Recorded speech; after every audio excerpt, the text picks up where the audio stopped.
What's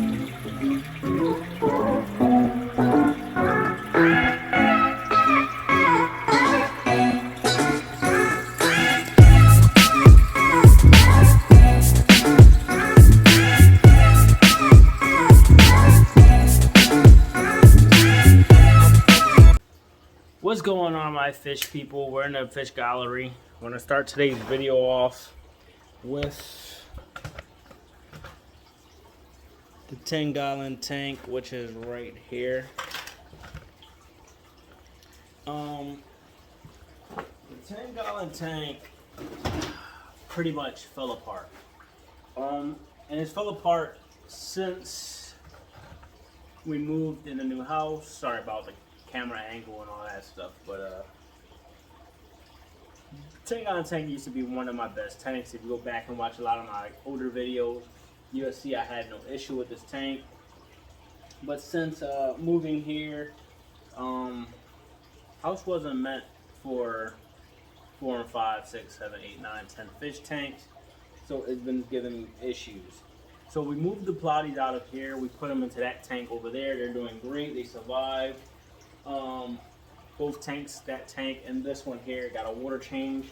This one wouldn't need a water change if the filter was working.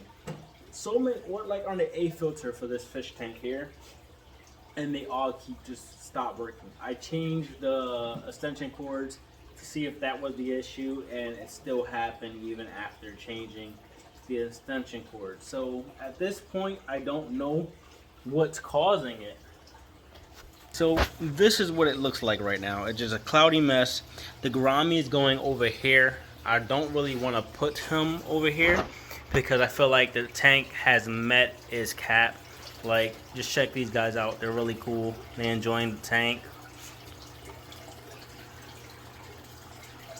Alright, I feel like it has enough with the snails, the fish, the betta. But I'm gonna add him over there, see what happens, see how he does. He should do fine. It gets along with all the fish over there. So that's what we're going to do right now, is move the gourami.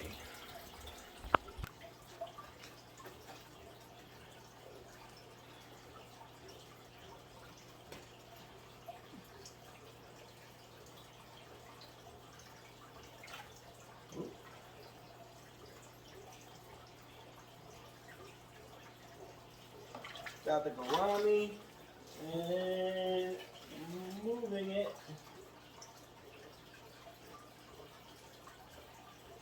Gourami is moved, and the gourami is now the biggest fish in this tank. Look at the size of the gourami in this tank compared to the tank that's in. Our gourami is pretty much, I believe, at its full size, 6 inches or so. This is a honey gourami to tell you. So it should be fine in here with all of them, and it kind of matches the color scheme. She even has he or she has 2 battle wounds. I don't know if y'all see those 2 little scars there. I don't know what they're from. It could be from this or the 2 logs in here. Sometime at nighttime, gouramis can't see at night. That's why they have those little tentacles that hang underneath of them. They kind of fill around with that at nighttime. So could have got spooked by our dojo loach. Now I want to put the dojo loach over here, but I'm afraid that the tetras will nip at him. Now you see how active they are? They're even over here more because it changed, right? So with me changing the tank, the dominance in this tank has changed as well. A few of them have been nipping at each other since the change, and it's only been about 20 minutes or so. They're all right here. Also, there's been a huge water change in this tank.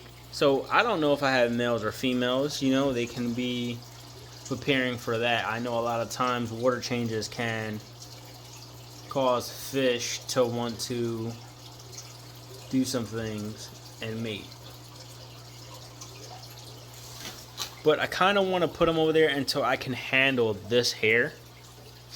I want to drain this tank 100% and move it over there, because I do have an outlet right here. My problem is I don't know if this truly works. There's even this weird plug right here that I don't know what it's for. It goes that way somewhere, but I have that. Now, I don't think it actually, no, it doesn't work. Look, it starts here, comes up, and it runs that way, and it just disappears over there somewhere. So I'm not sure. I gotta plug something up and see if that works. If it does, that's where I can run some stuff at. March, I've been saying March is when the gallery is supposed to get worked on, but by the looks of it, it might not be March, it might be May or further into the month due to my life and how things are going right now. So we'll see what happens. I'm gonna do a water change on the 10-gallon tank. I'm not gonna record it. I just gotta think about what I wanna do. So we moved the gourami. See how the gourami does over there. It's chilling right now, dead center in the middle. Let's take a look. Right there. He should get his color all back being in here. He's been very washed out. Like, see that dark spot at the end of the tail? That used to be a nice dark black. Not anymore. Due to this tank right here. Sorry for the camera, it's all over the place. I'm trying to multitask. Now, do I have to move the Dojo Loach over here? No, I don't have to. He can thrive in this tank by himself, without the filter.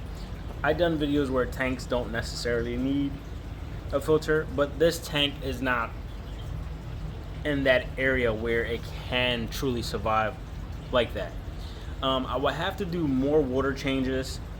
That right there has beneficial bacteria on it, but it's not enough for this tank. So I have another sponge filter. I'm gonna put that sponge filter into this tank. Connect the aerator to that sponge filter. Oh, sorry, I'm burping and stuff all on camera. Jesus Christ. Connect it there. Connect it to this one here, and then leave this one in here because there is beneficial bacteria on it. Let the other one build up. Then I can pull this one out and toss it into one of my factory tanks, which they're not doing great and they're not doing good. There's beneficial bacteria in them. They've been pumping for a while, but where they're at right now, they're not doing great. I'm actually going to pull the plants out of this one and probably put them in here just for the meantime so they won't die out there. But I'm not turning the light on and I'm not feeding it or anything like that, so the plants are not gaining anything from that tank. So this thing here is just, there's too many wires connected into one thing. I don't know if I could somehow connect it over here, but as you see, these are already being used up pretty much. That's the bad thing about fish galleries and stuff like that. It's just, not only that, it's not enough air coming into this tank. No, not enough movement up top. I'm even thinking about pulling that one out. I could probably pull this one out, to be honest, and just stick it in here and it'll be fine without having to put the other one in. And that's probably what I'm gonna do.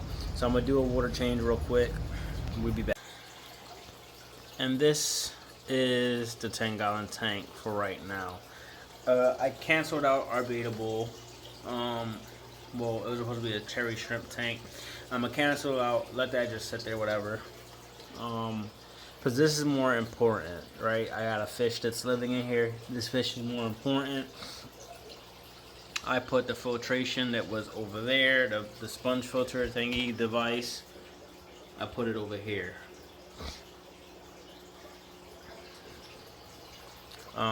With that and that pumping there, that should keep this tank with enough beneficial bacteria to fight ammonia, so on and so forth.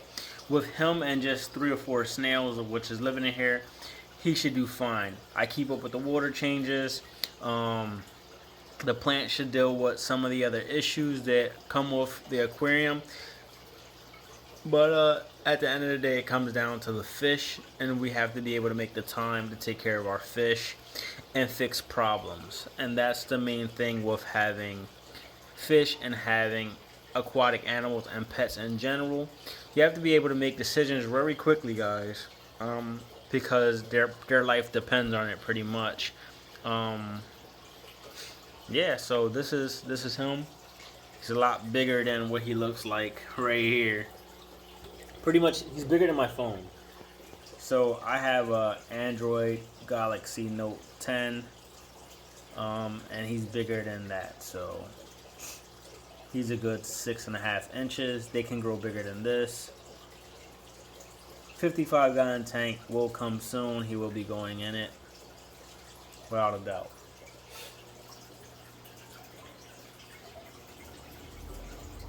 Like a Rami. Right here, doing well. They are very active right now. They're really hungry. They just got a big water change. I'm gonna feed everything. So that pretty much sums it up for today's video. Just to recap, 10-gallon tank has been going through some issues due to filtration continuously failing, wiring issue. The reconstruction, what that was supposed to happen pretty much next month, is getting pushed back to a later month. That month I will bring it to you guys' attention, keep you updated on what's going on. The other two tanks are doing amazing, clear waters, fish look happy, they're doing well. That's all I can offer. The only thing that I can think of next, because the long goal isn't to have this tank like this or even him inside of it, but eventually what I can do, depending how long this problem stays, I can get a huge fluval canister filter, have it sitting in the middle here or something, and connect all 3 tanks to one filtration, because this is only 29 gallons, 10 gallons. You do the math, that's only like 68 gallons or something like that. And not even, because what we measure gallons is pretty much the surface on the outside. I believe they're measuring the outside or the inside or something like that. I forget how they do it, but you measure water by a different, I can't think right now, man.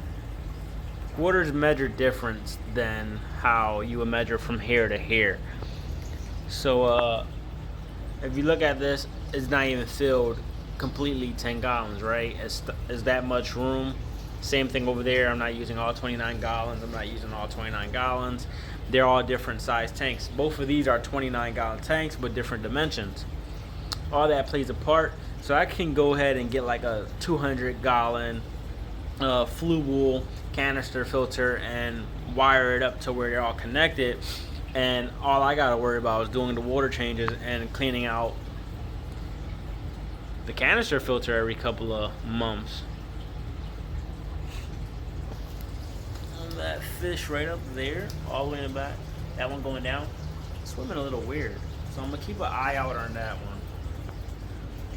I just noticed it now. I don't know if they're just searching for food, but they're all kind of at the top, and I think they're hungry. I'm gonna do a feeding. I didn't do the feeding yet. So I ended it on feeding time. Lights went off. That's it, guys. Thank you for viewing. Like, comment, share. Let me know what y'all think about the 10-gallon tank and what I should possibly do, and just give me some feedback.